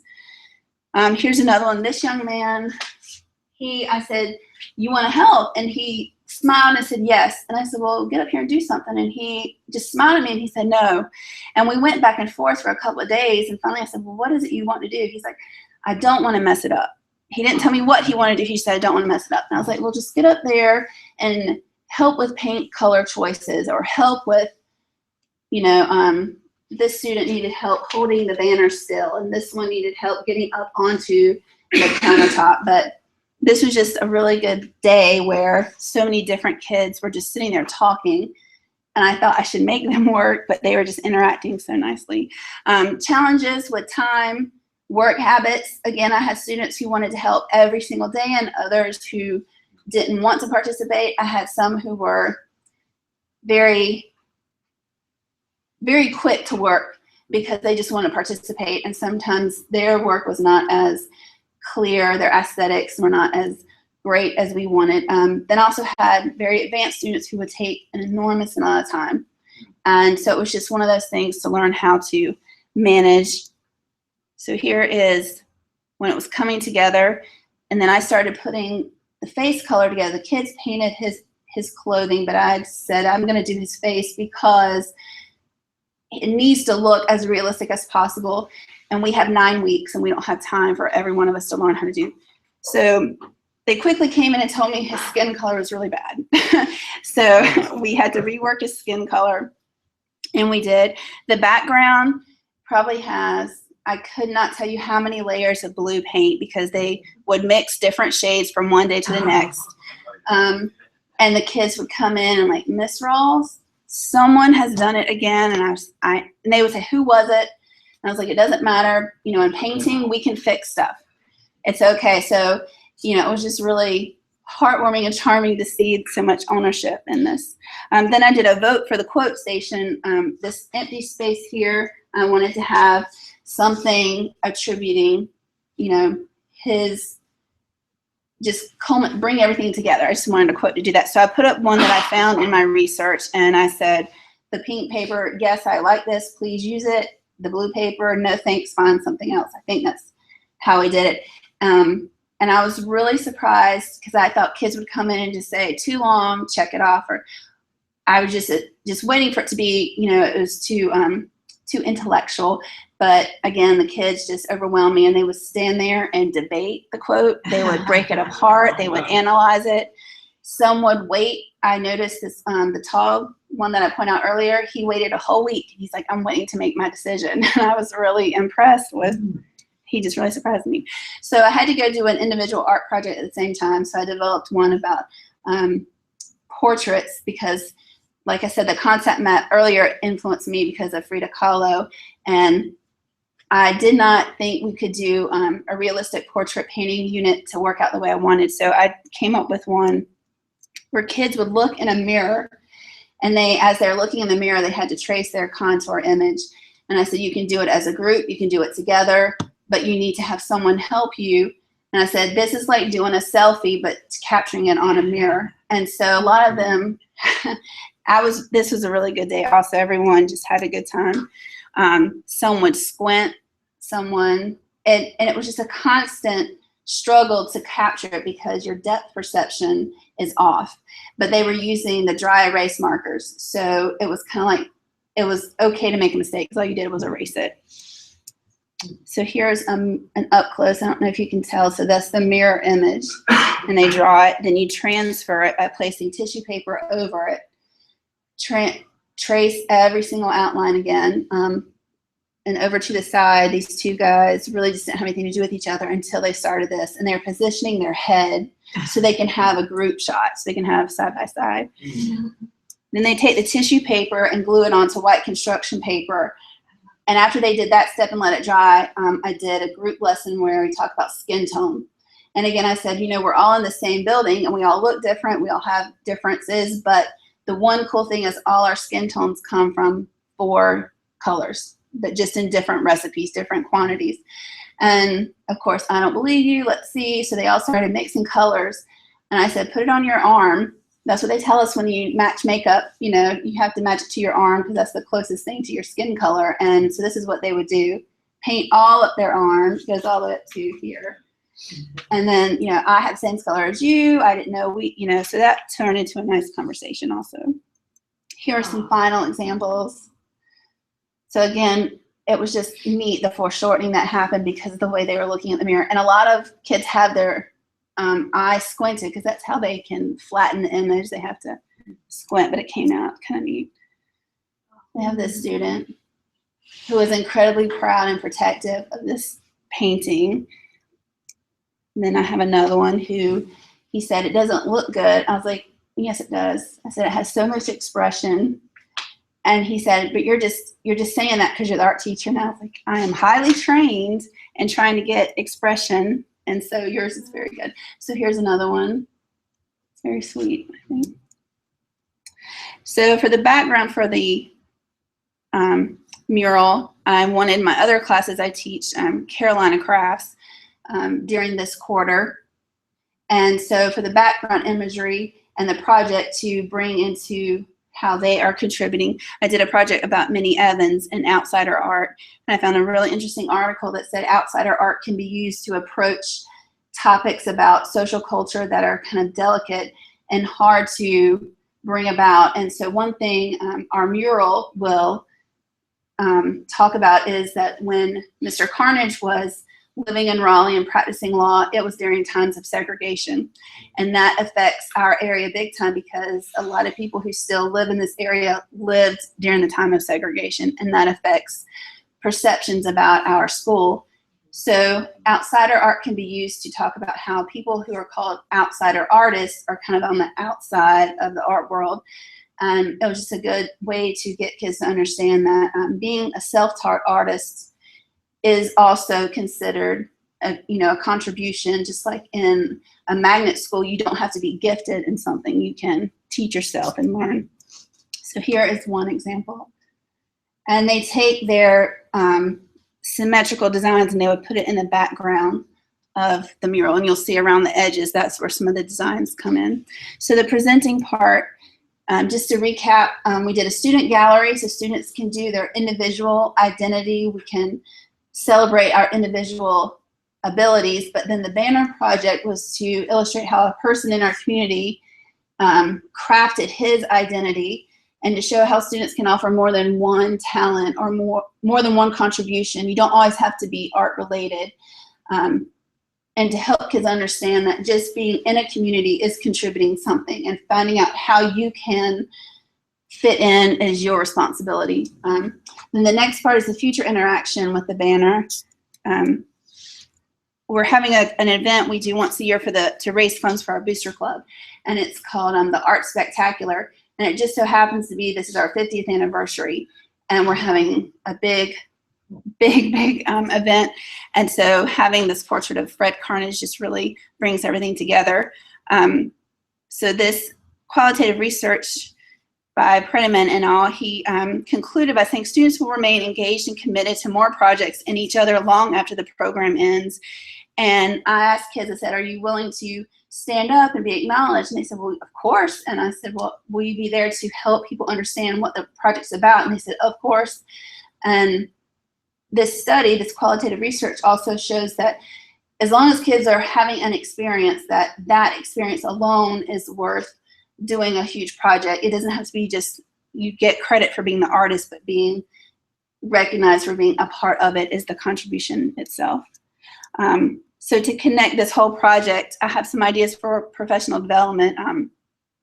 One is the banner has interactive qualities. I had a lot of research from researching Mr. Carnage, and instead of putting it all on the banner, I have it symbolized, and the symbols have QR scan codes, and so I want people to scan them and they can get to the background information. And I would like for different areas of our school to contribute to that website, and I have a website to show also.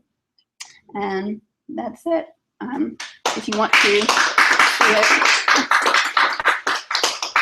you can. Lots of work. So here's the banner if you want to come take a look. If you have a QR scan code, you can test it out too. See this. I gotta see it again. There's a lot of different symbolism here, isn't there? So I have students who are from an Indian background, Mexican, or Latin American. Is this Indian? Mm-hmm. And then this is South American. Mm-hmm. I had one student, he was so impressed by the emoji that was added to the dictionary, voted in an emoji this year, so he wanted to put that on there. So it was commemorating something about this school year. There's your dogwoods. Right, and I said, well, you know, it's Raleigh. Raleigh's a big deal, so I had them research. I neglected to say that we use an LCD projector, and I had kids find an image, and I said we would trace it because one of the project was not our artistic skill, it was participating. Right. So they would trace, there would be some things are hand drawn, some things were traced. This almost looks like New Zealand up there, that green. Yeah. Is it? I don't know. I didn't, Maybe. right, I didn't ask, right. Yeah. But Zen tangling is a big thing, a big draw right now. Zen tangles. It's hard to explain. Black and white with pens. Right. It's like a steady stream of consciousness. You just draw whatever comes out. It's like doodles. It's huge. Yeah, It's a Only you make it on a sheet of paper. They sell you you can buy 4 by 4. Right, little squares. They have books on it and stuff.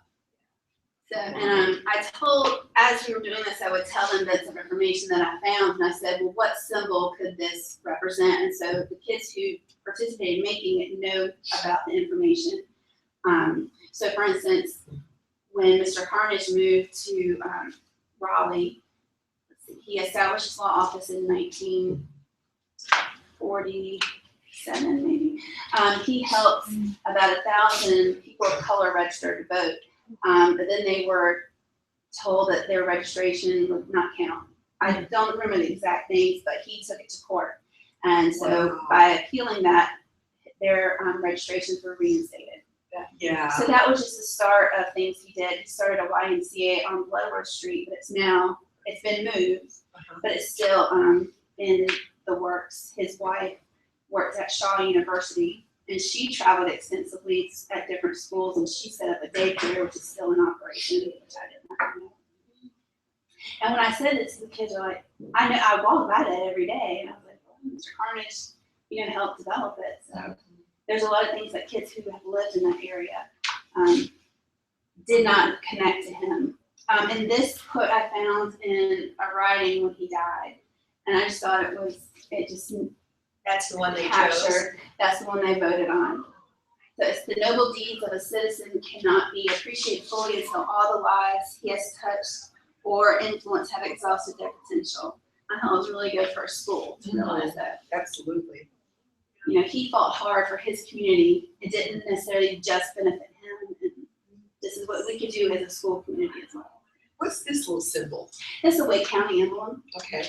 and this is the outside of our school. Okay. And I just said, you know, when he was on the school board for 19 years, he was part of the law team to help the first African American child get into Wake County schools, Wake County city schools. And Like 67, 68.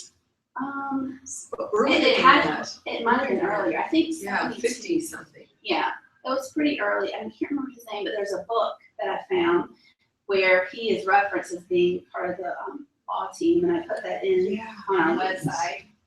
Because we have a youth and law elective, that would be a cool. Did he go to Howard University? He went to Howard, and you can tell it's kind of textured maybe. So in one of the articles I read, it said he went to Harvard, and we put it up there, we painted it, and I just told the kids, like, look, I went to a library.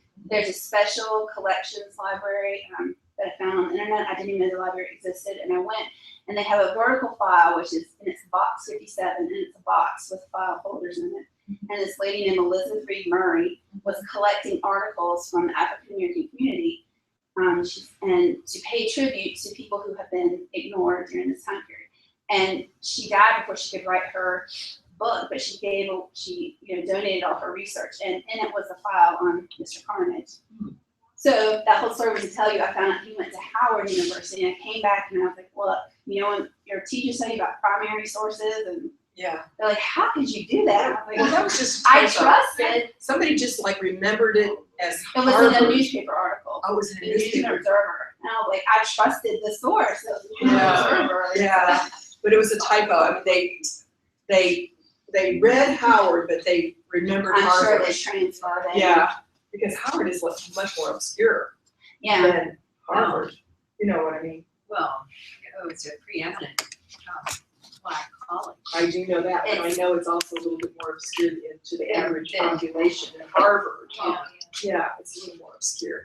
And he grew up in Georgia, and this made my jaw drop, but in an interview, he said he chose to go to Morgan University, which is in Baltimore, because he heard his father talk about the area. His grandfather was purchased as a slave and brought down to Georgia. So his father was purchased as As a slave, and it just stopped me, because I was like, oh, I'm connecting to the real world, but it's one of those where you just realize the truth about the world we live in. Yeah. And